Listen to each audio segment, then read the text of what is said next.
예, 이 미국과 이란 간의 협상의 최대 걸림돌로 지목됐던 레바논 헤즈볼라 무장단체죠. 이스라엘의 무력 공방이 수천 명의 사상자를 내고 있습니다. 자, 네타냐후 이스라엘 총리는 어떤 생각일까요? 14일 워싱턴에서 이 트럼프 대통령의 중재로 이스라엘과 헤즈볼라 측이 레바논 측이 만난다고 합니다. 어떤 성과가 나올 수 있을까요? 자, 관련된 발언 들어보시죠. תושבי הצפון היקרים, אני גאה בכם.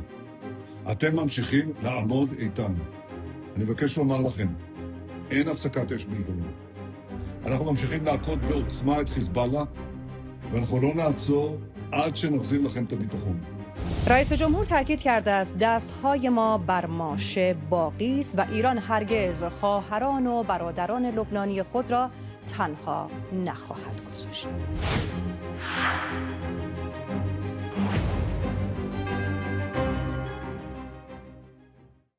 자, 이란과 미국의 전쟁은 15일 동안 중단됐는데 이영종 센터장님, 지금 이스라엘과 이 헤즈볼라는 계속해서 무력을 쓰고 있습니다. 폭탄이 떨어지고 있어요. 휴전범이 거부한다고 하고 이렇게 계속 싸우니까 과연 이게 휴전이야? 맞아? 라는 얘기가 있다 보니 트럼프 대통령의 중재로 14일 날 워싱턴 DC에서 양국이 일단은 만난다고 해요.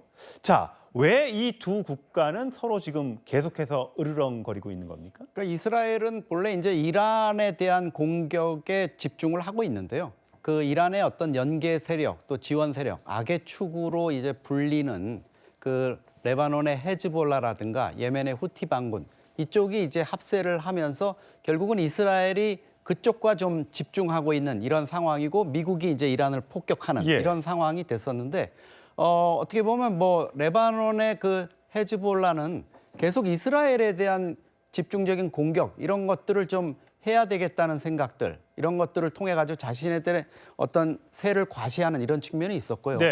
네타냐후 이스라엘 총리 같은 경우에는 이란과 미국의 어떤 종전 분위기 속에서도 본인의 어떤 존재감이라든가 또 레바논 헤즈볼라에 대한 어떤 뿌리를 뽑아야 되겠다 이런 생각들이 있다 보니까 이 휴전 협상에도 불구하고 계속 이제 이런 정면적인 충돌 이런 상황이 벌어진 겁니다. 그런데 이 상태를 지금 이란이 워낙 휴전 협상에서 중요한 문제로 또 제기하고 있기 때문에 미국이 이제 중재를 하는 거고 뭐 특이하죠. 이스라엘과 레바논의 주미 대사가 모이고 또 미국에서 중재하는 측은 또 레바논 대사가 그 자리에서 또 중재를 하는 이런 식인데요.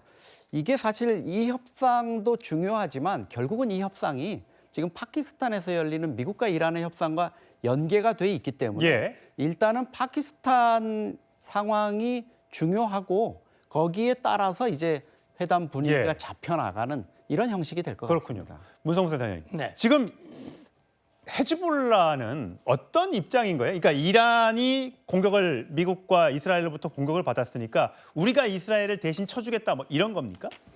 예, 그러니까 이 헤즈볼라와 이란은 같은 몸이라고 생각하시면 됩니다. 그러니까 헤즈볼라는 이란의 도움을 받아서 무장력, 무력을 강화를 했고 그리고 이란과 함께 이스라엘을 공격하는 일에 동참을 하고 있거든요.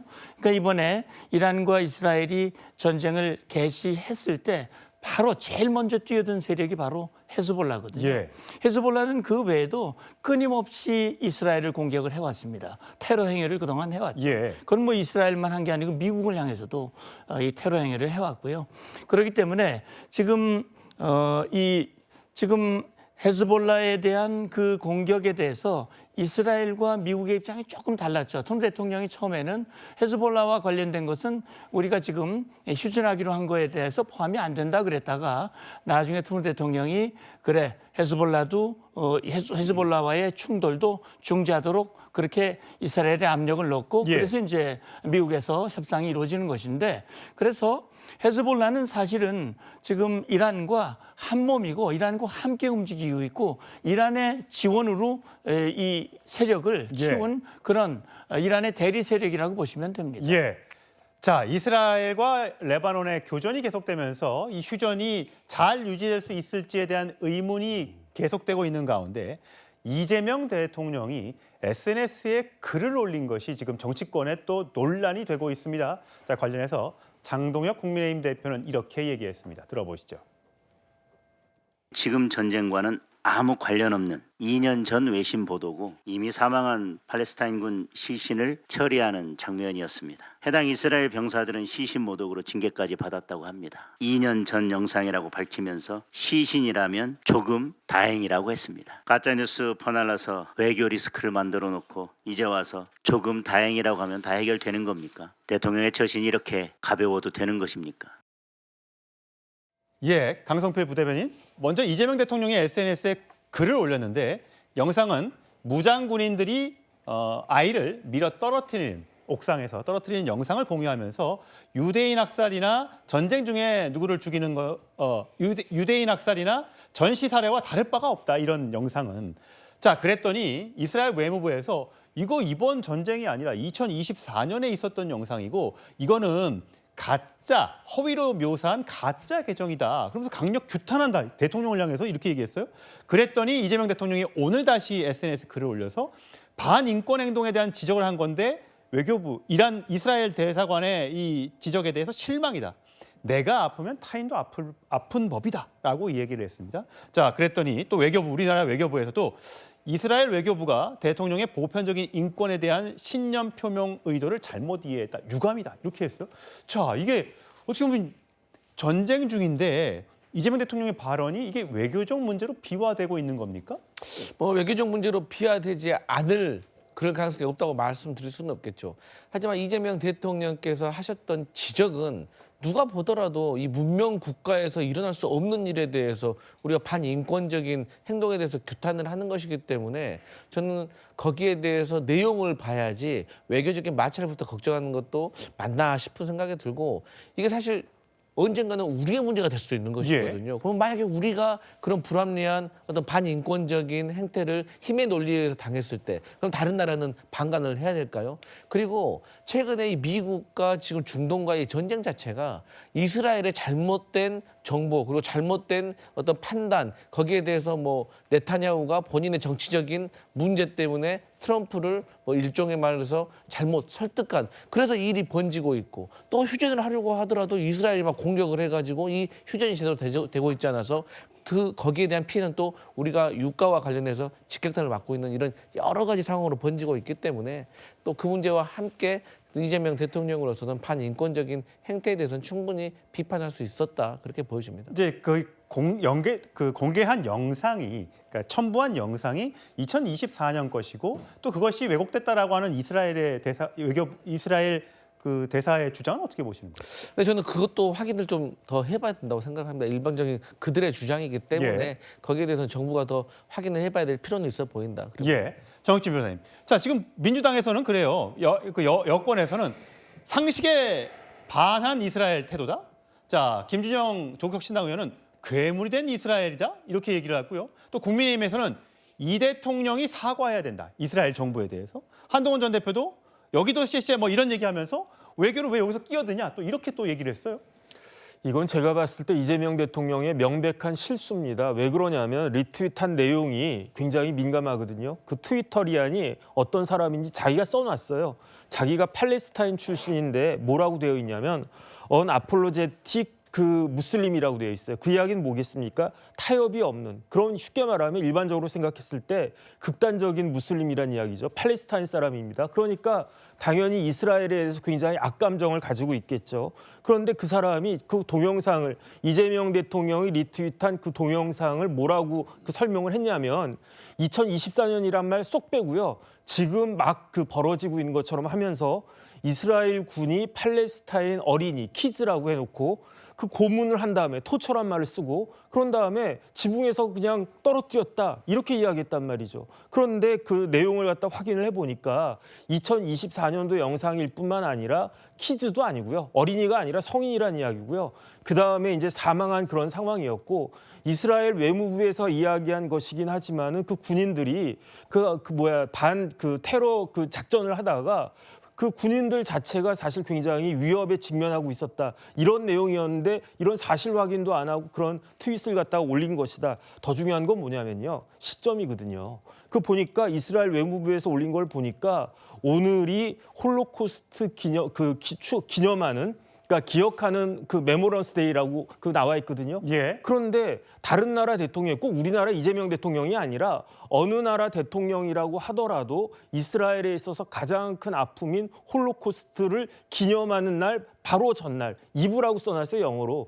그날 저런 마치 홀로코스트하고 그것하고 지금 뭐 이렇게 그 이스라엘 군의 그 뭐 어린이를 갖다 이렇게 던졌다라고 주장한 그런 것하고 같이 동격으로 보일 수 있는 듯한 그런 내용을 올렸다라고 하는 것은 역지사지 생각해 보면 이스라엘 사람들 입장에서는요 용납하기 어려운 것이 아닌가. 그러니까 외교부임에도 불구하고 이스라엘에서 어떻게 이야기했냐면요, unacceptable, 이거는 받아들일 수 없다. 예. 그다음에 strong condemnation 해가지고 강하게 비난받을 수밖에 없다라고 하면서 결론이 뭐냐면 이재명 대통령 제발 포스팅하기 전에 체크를 갖다가 해라. 이런저런 거 올리기 전에 사실 확인부터 하라고 했으니까 이게 얼마나 우리 입장에서도 망신이겠는가. 이재명 대통령께서는 앞으로는 이런 부분들 진짜 조심해야 된다라고 생각이 됩니다. 예, 관련된 이 중재 협상이 종전 협상이 이루어지는 와중에 또 이런 새로운 또 논란이 제기가 돼서 저희가 짚어봤습니다. 다음 주로 하겠습니다.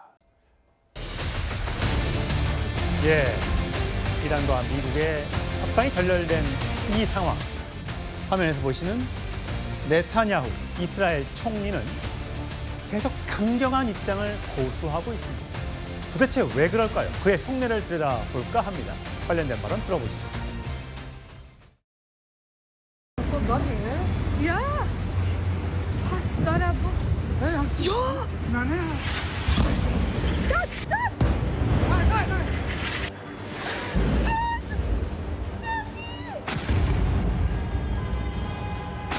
זאת אומרת, הם רצו לחנוק אותנו, ואנחנו חונקים אותם. הם איימו עלינו בהשמדה, אנחנו עדיין נלחמים בהם, עוד לא נגמר. אתם ראיתם, רק לפני כמה ימים. 아니 미국과 이스라엘이 협상을 하고 있는 와중에서도 저렇게 네타냐후 이스라엘 총리는 우리가 그들의 목을 조이고 있다. 우리는 그들과 여전히 싸울 것이고 아직 끝나지 않았다. 레바논의 헤즈볼라와 강경하게 대응하겠다라고 지금 얘기하고 있습니다. 여러 가지 테러 단체들을 나열하면서 강경한 입장을 저렇게 어제 공식 입장을 밝힌 건데, 성치훈 부대변인, 도대체 이스라엘 총리는 왜 저럴까 궁금합니다. 어떻게 지금 추정이 돼요? 사실 일단은 이스라엘과 이란과의 오랜 관계, 그리고 미국을 전쟁에 끌어들인 것도 이스라엘이기 때문에 미국이 이렇게 전쟁을 끝내는 걸 원치 않았겠죠. 근데 여기에 개인적 사유까지 더해졌을 거라는 예측들이 많습니다. 왜냐하면 지금 네타냐후 총리가 3개의 재판을 받고 있거든요. 근데 사실 4월 7일 이 휴전이 된 이후에 바로 사실 우리가 놀랐던 게 휴전협정 발표낸 다음에 갑자기 레바논 침공을 바로 이어서 했잖아요. 예. 아니 이스라엘과 미국이 이 정도로 소통이 안 되나라고 생각할 정도 아니었습니까? 그게 사실 그 이스라엘 날짜로 4월 12일 날 재판이 재개될 예정이었기 때문에, 근데 지금 이렇게 이스라엘 전쟁을 계속하고 있으면 아마도 국내 사정상 재판을 속개하기 어렵지 않겠습니까? 예. 아마도 그래서 이스라엘 내부나 외부에서 봤을 때도 네타냐후 총리 입장에서는 이란과의 전쟁을 끝내고 싶지 않고 이번에 어떻게든 끝을 내고 싶은 욕심, 거기에 개인적 재판도 계속해서 중지되어 있는 그 상태를 유지하고 싶은 욕심, 이런 것들이 복합적으로 나타나면서 계속해서 뭔가 트럼프 대통령을 설득하고, 또 트럼프 대통령이 들어주지 않더라도 본인은 그냥 전쟁을 계속하고, 그래서 사실 미국 입장에서도 이스라엘에게 레바논 침공을 좀 자제하라고 답변을 들었다고 합니다만 지금 자제 안 하고 있잖아요. 네. 그리고 개인적 사유가 여기 복합적으로 작용했기 때문에 국제사회에서 이해할 수 없는 행동들을 이어가고 있다라고 보면 될 것 같습니다. 예, 그런가 하면 트럼프 대통령에 대한 교황의 비판도 있었습니다만 세계 각국이 워낙 고통을 받고 있다고 하다 보니까 여러 가지 돌발 상황이 발생하고 있습니다. 스페인에서 있었던 일입니다. 자, 네타냐후 7m 높이의 저 네타냐후 인형이 저렇게 폭파되는 장면이 스페인의 한 축제에서 있었습니다. 당연히 저걸 본 이스라엘 외교부는 발칵 뒤집혔습니다. 어떻게 다른 나라의 총리를 저렇게 폭파할 수 있느냐? 그랬더니 스페인에선 우리는 트럼프 대통령에 대해서도 저렇게 했고, 다른 나라, 문제가 됐던 여러 가지 지도자에 대해서 우리가 저렇게 했던 적이 있다. 상관하지 말라. 이렇게 지금 싸움이 유럽 내에서 번지고 있는 그런 상황입니다. 자, 김대영 의원. 예. 이스라엘이 그 유럽의 여러 나라고 작은 나라지만 뭐 강한 나라라고 평가를 받고 있어요. 그래도 어떤 전쟁이 정당성을 인정받기 위해선 여러 나라의 도움과 또 지지가 필요할 텐데 그렇지 않은 것 같아요. 맞습니다. 특히 유럽 내에서 약간 이제 반 이스라엘과 관련된 기조가 좀 크게 오르고 있는 이유 중에 하나가 이 전쟁에 앞서서 가자 지구에서 이스라엘 군이 여러 전투를 수행하면서 사실은 이전에 보지 못했던 거의 가자 지구를 초토화시켜 버렸어요. 예. 그러니까 그와 관련돼서 여러 인권적인 문제도 발생을 했고 지금 영상으로 나오고 있지만 지금 레바논 공습만 하더라도 보통 이제 저렇게 도심지에서 군사작전을 하다 보면 뭐 특정 몇 층의 몇 호를 아주 쪽집게식으로 타격을 해야 되는데 이스라엘 같은 경우에는 그냥 건물 하나를 아예 통째로 다 부셔버립니다. 그러다 보면 이제 민간인 피해가 기하급수적으로 늘어날 수밖에 없고, 그러니까 이런 좀 말이 안 되는 이스라엘의 군사 작전에 대해서 사실 유럽 내에서 반대하는 여론도 뭐 많고, 예. 이건 사실 미국 내에서도 같은 얘기가 나오고 있습니다. 그러니까 그만큼 어떻게 보면 이제 네타냐후 총리가 여러 가지 본인의 정치적인 것도 있지만 너무 과한 군사 작전을 예. 한다. 이런 이제 이스라엘 군 전체가 너무 과한 군사 작전을 한다라는 것에 대해서 전 세계 여론이 사실 부정적이죠. 예. 이영조 대타장님 네. 마지막으로 짧게 트럼프 대통령과 네타냐후 총리는 소통이 잘 되는 겁니까? 누가 누구를 지금 끌고 전쟁을 가는 건지 모르겠어요. 소통은 되고 있고 트럼프 대통령의 어떤 그런 전쟁에 대한 이 박자 있지 않습니까? 강약을 조절하는 예. 여기에 이스라엘 총리도 어느 정도는 호응을 하고 있죠. 그러니까 트럼프 대통령이 지난번에도 종전했을 때 초기에 이제 네타냐후도 중단할 거다 이렇게 예. 좀 멈칫했었습니다. 예. 그런데 네타냐후 입장에서는 지금 어떤 이란의 그 공격들 또 레바논 헤즈볼라의 공격 이런 거에 대한 반격을 자기네들이 하고 있다는 이런 명분으로 휴전 이런 상황에도 불구하고 계속 공세의 고삐를 늦추지 않는 걸로 이렇게 봐야 되겠습니다. 예, 벌써 한 달이 지금 넘어가고 있는데 언제 이 전쟁이 끝날까요? 우크라이나 러시아 전쟁도 그렇고요. 걱정입니다.